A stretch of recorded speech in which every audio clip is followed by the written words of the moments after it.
Hey guys, welcome to world affairs. और इस video में एक बहुत ही ज़्यादा इंपॉर्टेंट टॉपिक हम डिस्कस करेंगे। ईरान आज के समय फेस कर रहा है एक बहुत ही बड़ी प्रॉब्लम। ये चाहते हैं कि कोविड-19 की वैक्सीन ये परचेज करें, मगर ये परचेज कर नहीं पा रहे बिकॉज ऑफ यूएस सैंक्शंस। तो इस सिनेरियो में क्या इंडिया को हेल्प करनी चाहिए ईरान की या नहीं? यहाँ पे आप देखेंगे आर्टिकल है, Iran blames US sanctions for vaccine payment problems. और सिमिलर टाइप के आर्टिकल्स आपको हर जगह मिलेंगे।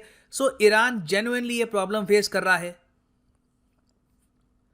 और अगर इन द फ्यूचर इनको टाइम पर वैक्सीन नहीं मिलती तो ईरान में हजारों लाखों लोग मारे जाएंगे because of covid. So discuss करते हैं इस टॉपिक को। एक क्वेश्चन बाय द वे मैं आपसे पूछूंगा, सिंस हम बात कर रहे हैं ईरान की। रिसेंटली ही 2020 में ईरान ने अपनी पहली मिलिट्री सैटेलाइट लॉन्च करी थी। इस सैटेलाइट का नाम क्या है आपको बताना है कमेंट सेक्शन में। इसकी ऑप्शन आपके सामने है। Attempt this question in the comment section below. So discuss करते हैं इस टॉपिक को। बहुत कुछ आपको जानने को मिलेगा, a lot to know, a lot to discuss as always. But before we begin, अगर 2021 में एक प्रॉपर अटेम्प्ट देना चाहते हैं यूपीएससी के लिए, so do it with the professionals, do it with Unacademy. Unacademy की ऐप या वेबसाइट पे जाओ, यहाँ पे क्लिक करो यूपीएससी सिविल सर्विसेज एग्जाम पर, गो टू गेट सब्सक्रिप्शन, और यहाँ पे आप परचेज कर सकते हैं अनअकैडमी का iconic course. Plus course, iconic course दोनों में सारा सिलेबस कवर होगा।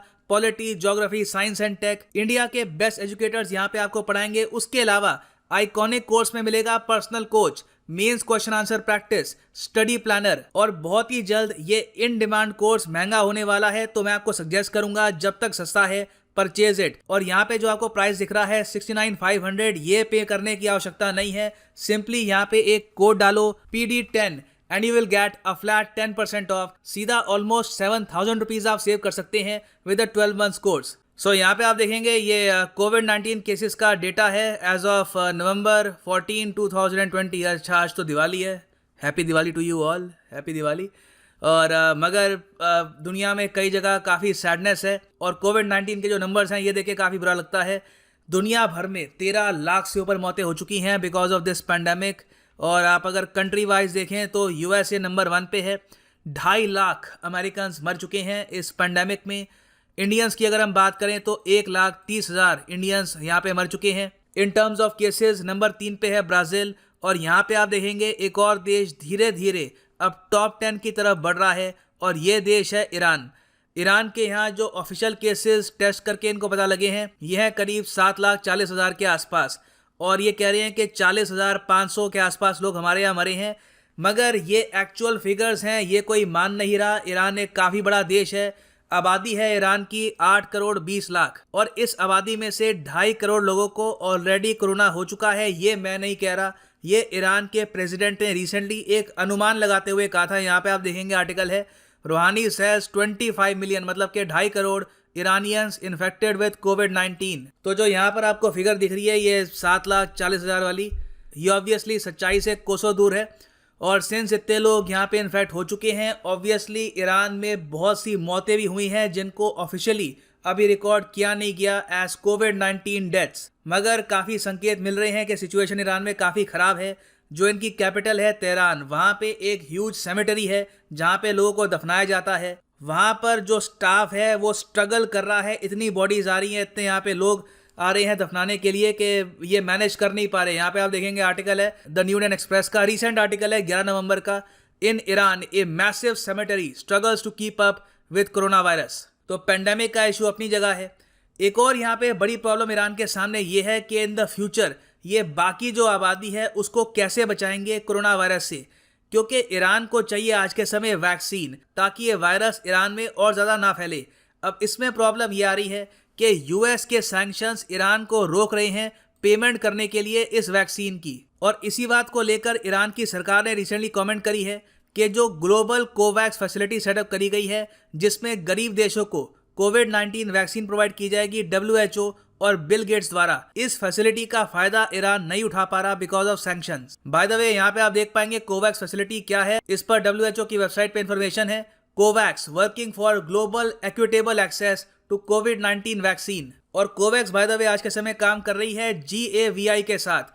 GAVI है global alliance for vaccines and immunization. और रिसेंटली इंडिया का जो सीरम इंस्टीट्यूट ऑफ इंडिया है पुणे बेस्ड, जिसको कहा जाता है दुनिया का सबसे बड़ा वैक्सीन मैन्युफैक्चरर, इनको फंडिंग भी मिली है मिलियंस ऑफ डॉलर्स की फ्रॉम GAVI। यहाँ पे आप देखेंगे serum institute of India has received funds from GAVI and bill and Melinda Gates foundation. तो कोशिश यहाँ पर यह है कि इस फंडिंग के जरिए दुनिया भर में जो गरीब देश है वहां तक कोविड-19 की वैक्सीन पहुंच पाए और इसका प्राइस कैप्ड हो टू $3 पर डोज। मगर ईरान के लिए प्रॉब्लम यह है कि चाइना को पेमेंट करना दूर की बात है, रशिया को पेमेंट करना दूर की बात है, ये लोग UN को, WHO को भी पेमेंट नहीं कर पा रहे फॉर वैक्सीन। और हमें ईरान के केस में ये भी देखना होगा कि ऑलरेडी सरकार के पास यहाँ पर पैसा बहुत कम है। ईरान आज के समय FATF की ब्लैक लिस्ट में है, पाकिस्तान तो सिर्फ ग्रे लिस्ट में है ना।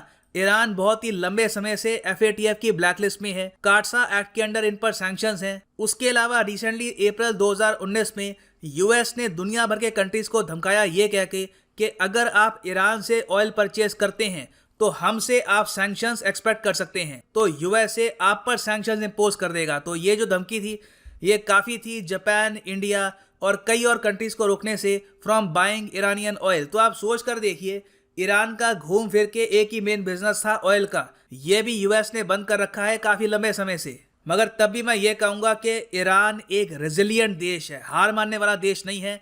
इन्होंने तब भी ये कोशिश करी कि अपने देश में खुद एक वैक्सीन बनाएंगे और इस पर ये काम कर रहे हैं, मगर जो रिजल्ट्स हैं ये अभी तक इतने एनकरेजिंग है नहीं और जो इसके टेस्ट हैं ये भी काफ़ी लंबे समय से चल ही रहे हैं, कोई ज़्यादा अच्छे रिजल्ट यहाँ पे आए नहीं है। तो इंडिया को यहाँ पर मिलती है एक अपॉर्चुनिटी। इंडिया हेल्प कर सकता है ईरान की एक मुश्किल टाइम में वैक्सीन के मामले में, क्योंकि आप पिछले कुछ सालों में अगर देखें तो डोनाल्ड ट्रंप के अंडर इंडिया को कुछ एस्पेक्ट में फ़ायदा हुआ है, मगर कई जगह नुकसान भी हुआ है। नुकसान प्राइमरली हुआ है ईरान के रिलेशंस के साथ। डोनाल्ड ट्रंप की एरा में ईरान पर काफ़ी सैंक्शंस लगाए गए, इंडिया ऑयल परचेज नहीं कर पाया ईरान से, तो इस वजह से दोनों कंट्रीज़ के जो रिलेशन थे काफ़ी हद तक ख़राब हुए। इस हद तक ख़राब हुए कि एक बार को ईरान ने जो चाबहार रेलवे प्रोजेक्ट है ये इंडिया के बिना ही स्टार्ट कर दिया। हालांकि रिसेंटली इन्होंने ये कहा है कि हम चाहते हैं कि इंडिया इस प्रोजेक्ट में वापस आए, मगर अंडर डोनाल्ड ट्रंप इंडिया और ईरान के रिलेशंस बिल्कुल ख़राब हुए थे।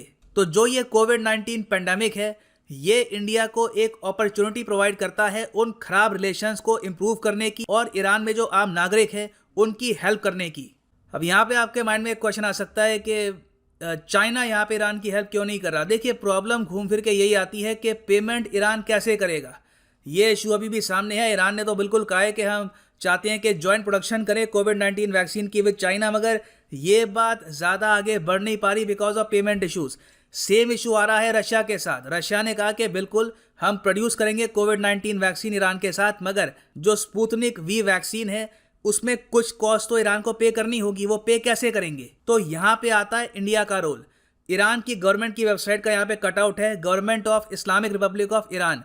इनके हेल्थ मिनिस्टर ने ओपनली कहा है कि हम चाहते हैं कि कोविड-19 वैक्सीन हम इंडिया से परचेज करें, मगर सिंस ये पेमेंट नहीं कर पाएंगे, इंडिया के पास अपॉर्चुनिटी ये है कि अभी के लिए बिना पेमेंट के ईरान को ये जो वैक्सीन्स हैं ये हम प्रोवाइड करें और एक म्यूचुअल अंडरस्टैंडिंग के थ्रू इन द फ्यूचर अगर मान लीजिए हमको मौका मिलता है ईरान के साथ ट्रेड करने का रिगार्डिंग ऑयल या फिर नेचुरल गैस, तो वहाँ पे जो पेमेंट है ये हम एडजस्ट कर सकते हैं।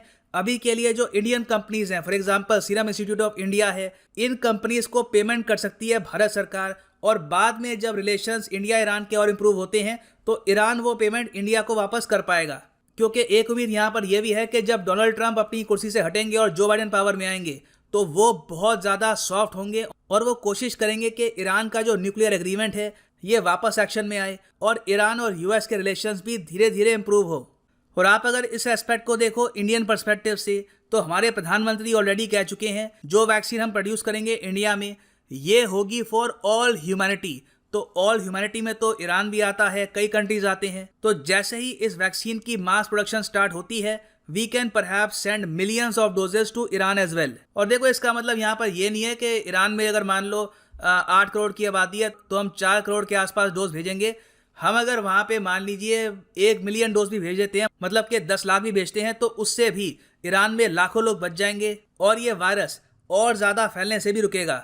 सो यहाँ पे मैं जानना चाहूँगा आपका ओपिनियन कि क्या इंडिया को यहाँ पर यूनिक फॉरेन पॉलिसी इनिशिएटिव लेना चाहिए और ईरान की हेल्प करनी चाहिए ऐसे टाइम में। आपका एक तर्क ये भी हो सकता है कि जब तक यूएस ईरान के रिलेशंस प्रॉपरली इंप्रूव नहीं होते, ऐसा स्टेप इंडिया के लिए डेंजरस भी हो सकता है। आप इसके बारे में भी लिख सकते हैं। सो share your thoughts in the comment section below. तो वापस आते हैं अपने क्वेश्चन पे। Recently Iran launched it's first military satellite. What is the name of the satellite? यहाँ पे सही आंसर है सी नूर। यहाँ पे आप देख पाएंगे ये आर्टिकल है, Iran launches first military satellite, और ये इसका यहाँ पे नाम दिया हुआ है। अच्छा, एक और सैटेलाइट है ईरान की जो न्यूज़ में थी, इसका नाम है विक्ट्री। ये फेल हो गई थी।